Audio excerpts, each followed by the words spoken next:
क्या आपने कभी सोचा है कि भगवान शिव का पहला ज्योतिर्लिंग कहाँ स्थापित हुआ? वो स्थान जिसने अनगिनत बार विध्वंस झेला, फिर भी आज भी आस्था और शक्ति का प्रतीक बनकर खड़ा है। आइए जानते हैं सोमनाथ ज्योतिर्लिंग की अद्भुत कथा।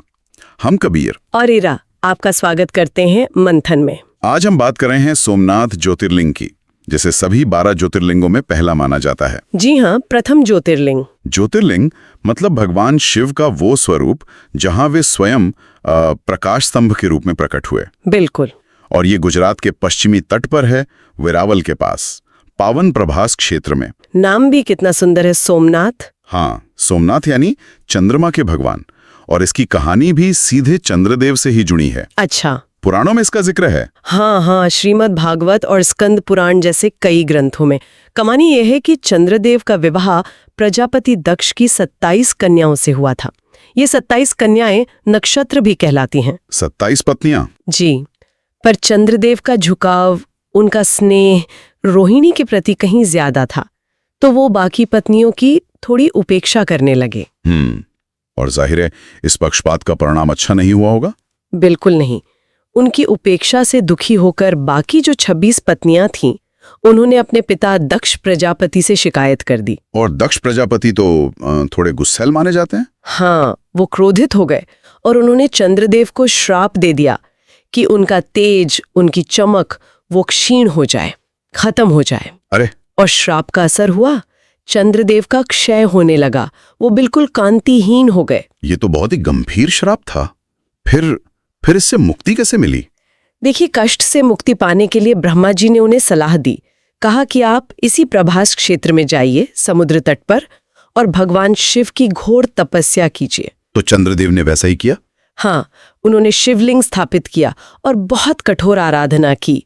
उनकी भक्ति से प्रसन्न होकर भगवान शिव प्रकट हुए। अच्छा।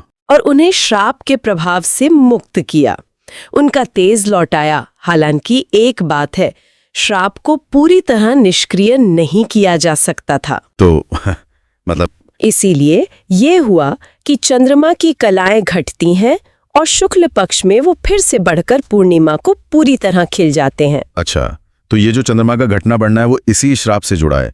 कमाल है। जी हाँ। और फिर यहीं पर ज्योतिर्लिंग स्थापित हुआ? हाँ, चंद्रदेव ने भगवान शिव से प्रार्थना की कि आप लोक कल्याण के लिए हमेशा इसी स्थान पर वास करें। शिवजी मान गए। उन्होंने प्रार्थना स्वीकार की और उसी शिवलिंग में ज्योति स्वरूप में वास करने लगे। क्योंकि सोम यानी चंद्र ने उन्हें अपना नाथ, अपना स्वामी मानकर पूजा की थी, इसीलिए ज्योतिर्लिंग सोमनाथ कहलाया। सोम के नाथ, सोमनाथ, चंद्रमा के भगवान का स्थान। और ये 12 ज्योतिर्लिंगों में प्रथम। बिल्कुल। वाह, ये पौराणिक कथा तो सच में अद्भुत है। लेकिन सोमनाथ सिर्फ इस कथा तक ही सीमित नहीं है। इसका इतिहास वो तो जैसे भारत के इतिहास का एक आईना है। सही कहा। ये आस्था की अटूट शक्ति और वो क्या कहते हैं, जिजीविषा का भी प्रतीक है। बिल्कुल सही कहा आपने। सोमनाथ का इतिहास हजारों साल पुराना है और ये विनाश और पुनर्निर्माण के अनगिनत चक्रों का गवाह रहा है। इसकी कहानी सिर्फ एक मंदिर की नहीं है, ये एक सभ्यता की, एक आस्था की, अटूटता की कहानी है। सबसे पहला मंदिर कब बना, इसके बारे में कुछ पता है? ये कहना बहुत मुश्किल है। कुछ लोग मानते हैं कि ये सतयुग में भी था, पर अगर ऐतिहासिक रूप से देखें तो प्रमाण मिलते हैं। कब से मिलते हैं प्रमाण? माना जाता है कि दूसरा मंदिर वो ईसा के बाद 7वीं सदी में बना, लगभग 649 ईस्वी में। वल्लभी के मैत्रिक राजा थे, उन्होंने बनवाया था। 7वीं सदी? पर ये शांति शायद ज्यादा टिकी नहीं, 8वीं सदी में ही, करीब 725 ईस्वी के आसपास, सिंध का अरब सूबेदार था अल जुनैद। उसने अपनी सेना के साथ हमला किया और मंदिर को काफी नुकसान पहुंचाया। और ये तो शायद सिर्फ शुरुआत थी, है ना? इसके बाद तो जैसे हमलों की एक लंबी लिस्ट है। हाँ, एक लंबा सिलसिला चला, लेकिन कमाल की बात यह है कि हर हमले के बाद पुनर्निर्माण भी हुआ। अच्छा, अल जुनैद के हमले के बाद भी? जी हाँ। उसके बाद 9वीं सदी में 815 ईस्वी में गुर्जर प्रतिहार राजा थे नागभट्ट द्वितीय। उन्होंने इसे तीसरी बार बनवाया, इस बार लाल बलुआ पत्थर से, और कहते हैं पहले से भी ज्यादा भव्य बनवाया।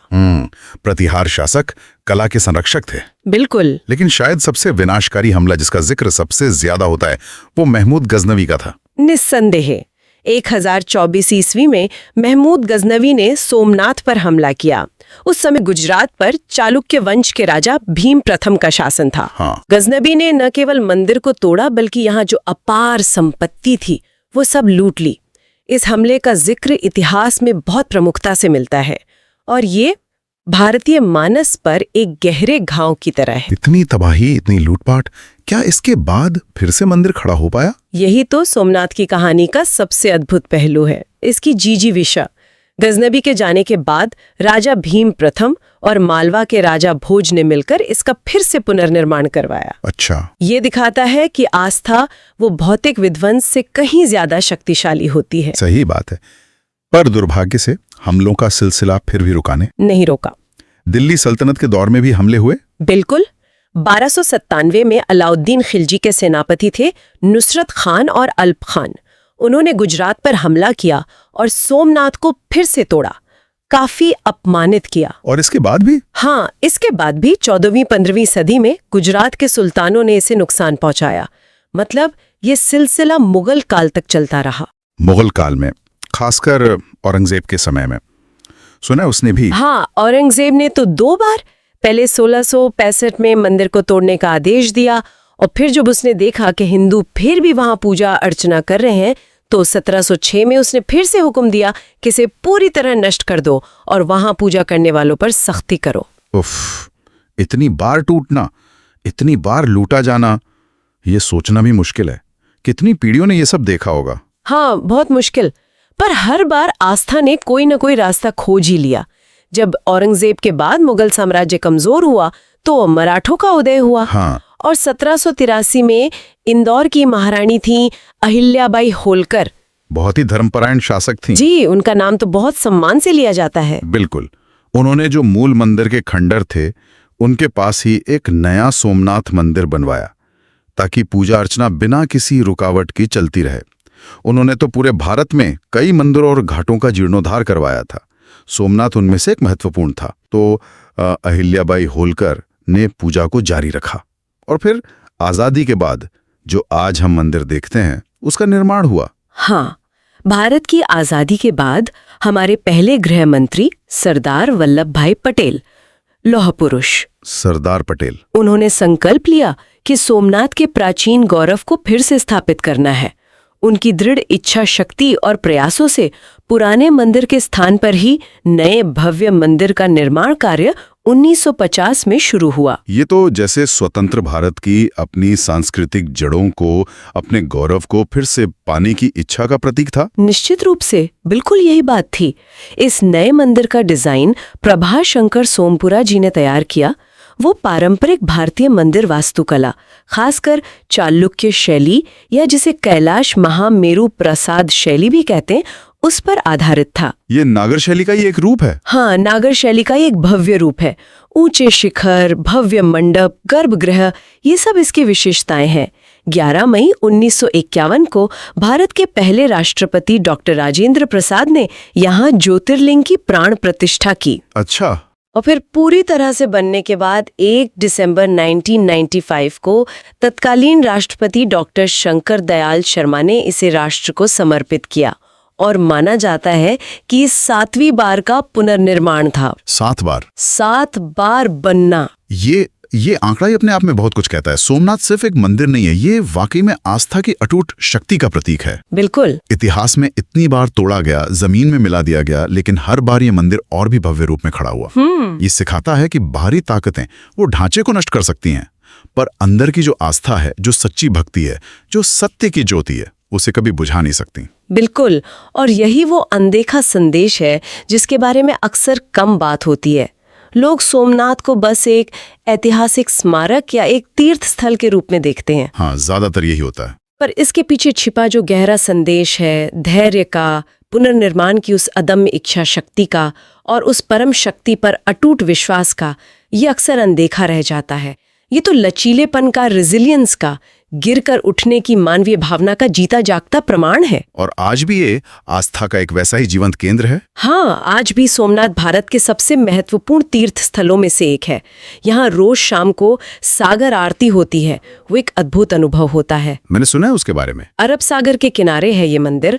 तो जब शंख बजते हैं, घंटियां बजती हैं और उनकी आवाज समंदर की लहरों की गूंज के साथ मिलती है तो एक बहुत ही शांत और आध्यात्मिक माहौल बन जाता है। कल्पना कर सकता हूँ। भक्त मानते हैं कि ये स्थान सिर्फ मंदिर नहीं है, बल्कि समुद्र और आकाश के संगम पर शांति का द्वार है। प्राचीन मंदिर की वास्तुकला और शिवलिंग के बारे में भी कुछ खास बातें हैं, कुछ किंवदंतियां। हाँ, कुछ पुरानी कहानियों और विवरणों में ऐसा कहा जाता है कि जो मूल शिवलिंग था वो बिना किसी सहारे के हवा में स्थित था। हवा में बिना सहारे के? कैसे? अब इसके पीछे क्या था कहना मुश्किल है। कुछ लोग कहते हैं कि शायद कोई चुंबकीय शक्ति का प्रयोग था, कुछ इसे प्राचीन भारतीय वास्तुकला और इंजीनियरिंग का कोई चमत्कार मानते हैं। हालांकि आज इसके कोई ठोस प्रमाण तो नहीं है, पर ये उस समय की संभावित तकनीकी उन्नति और रहस्य की तरफ इशारा तो करता ही है। दिलचस्प है।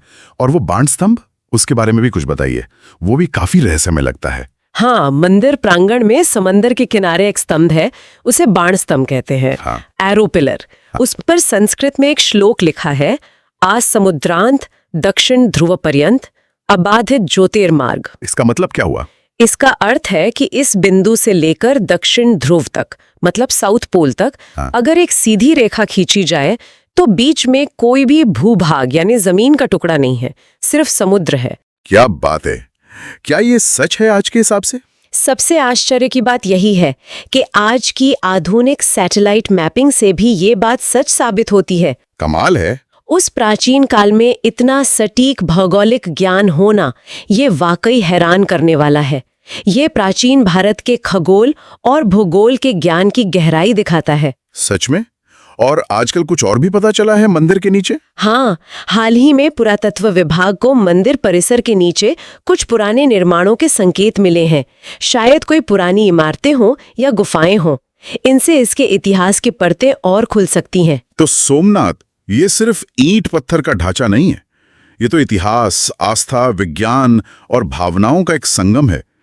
और इसका बार बार गिरकर उठना ये हमें जीवन का एक बहुत महत्वपूर्ण सबक भी सिखाता है। क्या सबक? जरा और खोलिए इस बात को। यही कि जैसे सोमनाथ मंदिर ने हर विनाश के बाद, हर हमले के बाद खुद को फिर से खड़ा किया, और ज्यादा वैभव के साथ और ज्यादा मजबूती के साथ, वैसे ही हमें भी अपने जीवन में जो असफलताएं आती हैं, जो चुनौतियां आती हैं, जो मुश्किलें आती हैं, उनसे घबराना नहीं चाहिए। सही बात। हार नहीं माननी चाहिए। गिरना ठीक है, गिरना प्रक्रिया का हिस्सा हो सकता है, लेकिन गिरने के बाद फिर से उठना, शायद पहले से बेहतर बनकर उठना, पूरी शक्ति से आगे बढ़ना, वही तो सच्चा जीवन है। बहुत बहुत सुंदर बात कही।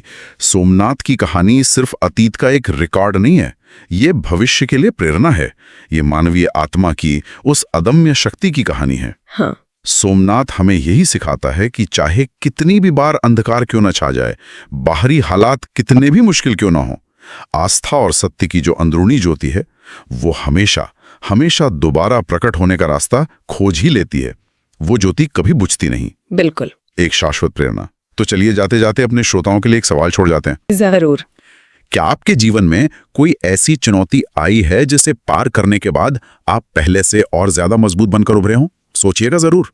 ओम नमः शिवाय। आपको अगर ऐसी ही दिलचस्प कहानियां और उन पर हमारी ये बातचीत सुनना पसंद है तो हमें सब्सक्राइब करना ना भूलें। और हमें कमेंट करके जरूर बताइएगा कि ये चर्चा आपको कैसी लगी।